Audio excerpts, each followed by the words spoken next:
My girlfriend broke down in tears, admitting she kissed her ex. She called it a fleeting lapse and begged for my forgiveness, swearing she regretted it. I told her, "Everyone screws up sometimes." Then I pulled out the non-refundable plane tickets to Paris I'd bought to propose to her on her birthday next month and set them ablaze right in front of her.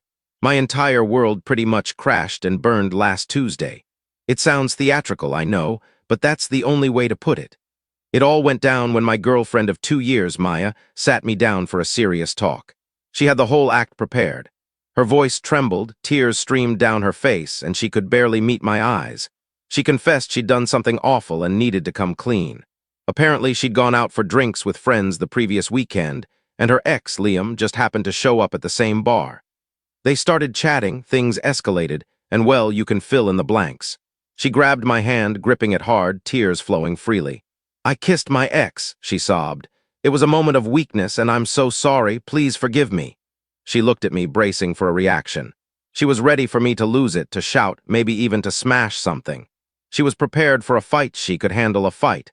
But she wasn't ready for what I did instead. I just stared at her, my face blank, and said, "Everyone screws up sometimes." The relief on her face was sickening. It was so obvious. She thought she'd dodged a bullet, that my forgiveness was that easy to win.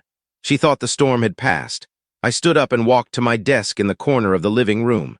I told her timing was impeccable. I'd been planning a big surprise for her birthday next month.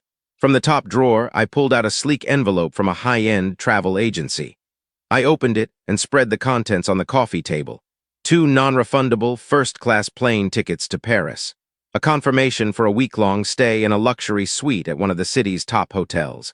A list of reservations at restaurants she'd been raving about for months. Her jaw hit the floor. Paris was her ultimate dream. Then I reached into my jacket pocket and pulled out a small velvet ring box. I didn't even need to open it. I just set it on top of the tickets. Her confession, her whole sob story about a momentary lapse, choked in her throat. She was staring at a tangible, pricey vision of the future she thought she had in the bag, the future she risked for a kiss with her ex. She started to say my name, her voice quivering, but I raised a hand to silence her.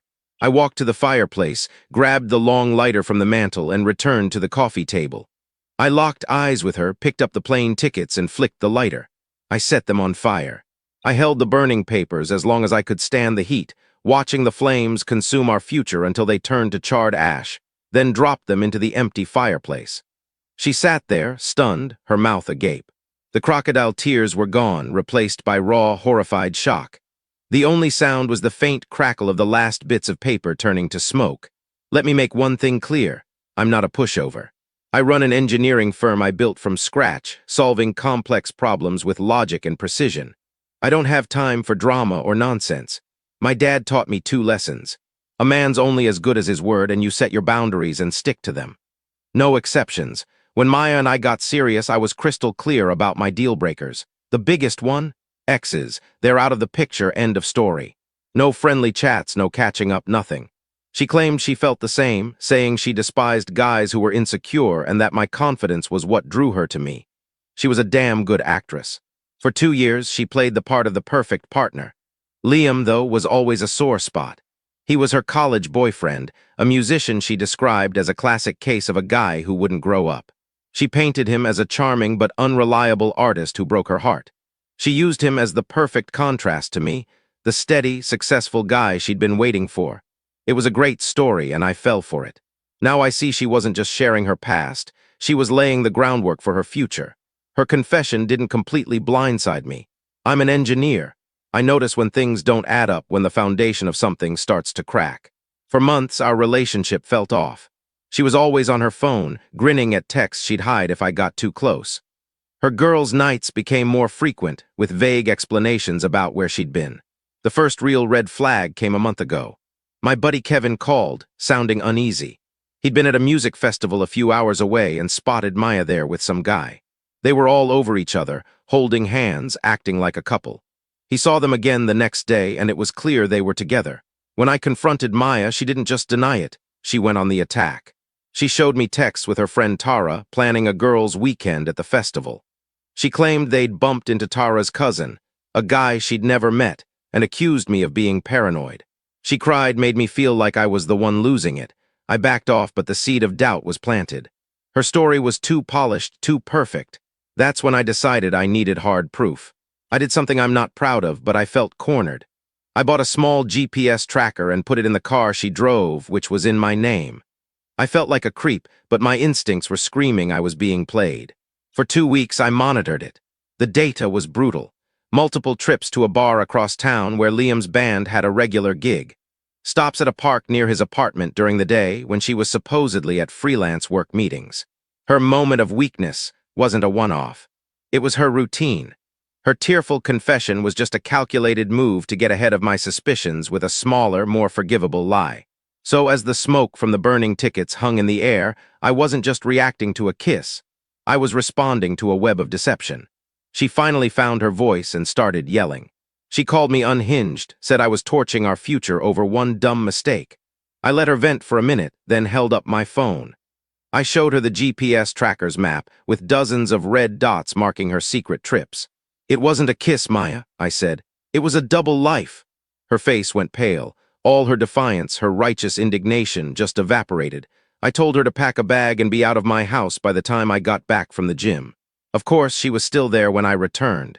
She'd moved into the guest room and locked the door, thinking she could outlast me. She underestimated me. The next morning, I made calls. My lawyer, Mark, had a formal 30-day eviction notice delivered by noon. I went to my bank, pulled my money from our joint accounts, and opened a new one at a different bank. I called the credit card companies and had her removed as an authorized user. I systematically locked her out of our shared digital life, changing passwords, cutting her access to everything from streaming accounts to our photo library. The real game changer, the thing that turned this from a simple cheating story into something bigger, came from my work. As an engineer, I deal with invoices, statements, and records all day. I'm meticulous. While untangling our finances, I noticed odd overpayments to a utility company on our joint account. They were small, $50 or $100 extra each month, but consistent. When I called the utility company, they had no record of the overpayments. The money was going somewhere else. I traced the transaction codes through my bank and found they were payments to a credit card I didn't know about. Without more info, I hit a wall, but then I got a break. A few days into our in-house standoff, a letter arrived for Maya from a bank she didn't use. It was marked "Second Notice, Urgent." Worried it might be a debt collector who could come after our joint assets, I opened it. It was a credit card statement, and it was a jackpot. The card was in her name only with a huge credit limit. The statement was pages long, packed with charges for designer clothes, spa days, and fancy restaurants I'd never been to. Her spending didn't match her income. At the bottom, the payment details showed the bill was mostly covered by a direct debit from an account at another bank held by a numbered corporation. This was the real secret. Liam was a sideshow. This was the main event. As an engineer who set up corporations, I knew even numbered companies have to be registered. I spent a night digging through public business registries. It took hours, but I found it. The corporation was a holding company registered to Marcus Thorne, a wealthy, twice-divorced property developer in his late 60s, known for his lavish lifestyle and preference for younger women. Maya wasn't just cheating, she was running a fully funded double life. This changed everything. My proposal, our future, it was just one piece of her diversified portfolio of men. I hired a private investigator not to confirm her cheating, but to get visual proof of her relationship with Thorne. The Pie, a no-nonsense former cop, had photos within 3 days. They showed Maya and Thorne at an intimate lunch at a 5-star hotel. The Pie noted Thorne paid with the same corporate credit card that was covering Maya's secret card. The puzzle was complete. The 30-day eviction period was a masterclass in manipulation. Maya tried every trick.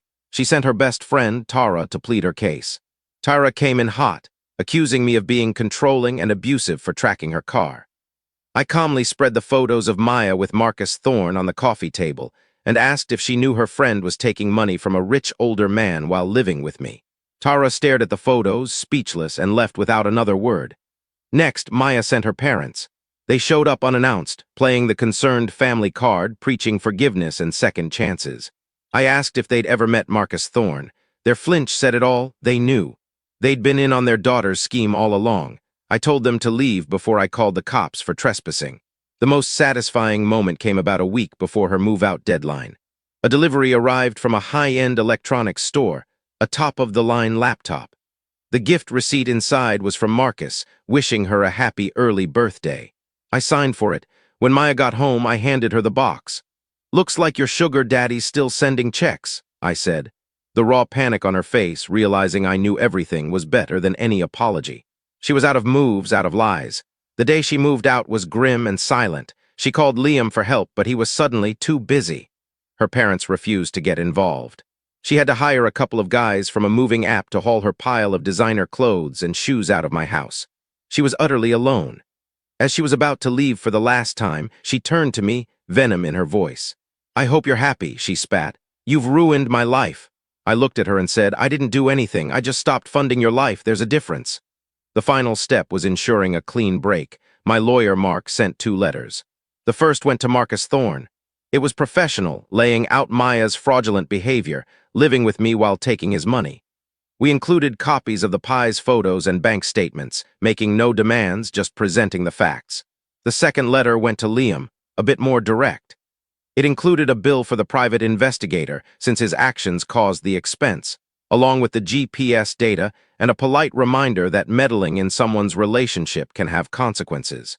I never heard back from Liam, but word got around that his band lost their regular Tuesday gig a week later. The bar owner was a business associate of one of my firm's biggest clients. I might have mentioned the situation in passing. Pure coincidence, I'm sure. Marcus Thorne's response was more direct. A week after he got our letter, a credit monitoring alert showed Maya's secret credit card, the one he'd been paying, was canceled. Her main cash flow was cut off. Last I heard, Maya's living in a cramped apartment she can barely afford, buried in debt. She tried a social media campaign about her abusive ex, but when anonymous accounts started posting photos of her with Marcus Thorne in the comments, she deleted her profiles. The real revenge wasn't the fire in the fireplace. That was just the opening act. The true revenge was the systematic, logical dismantling of her entire fraudulent life, leaving her to face the consequences alone. I sold the ring and I'm taking my sister to Paris. Turns out, non-refundable tickets can sometimes be swapped. Who knew?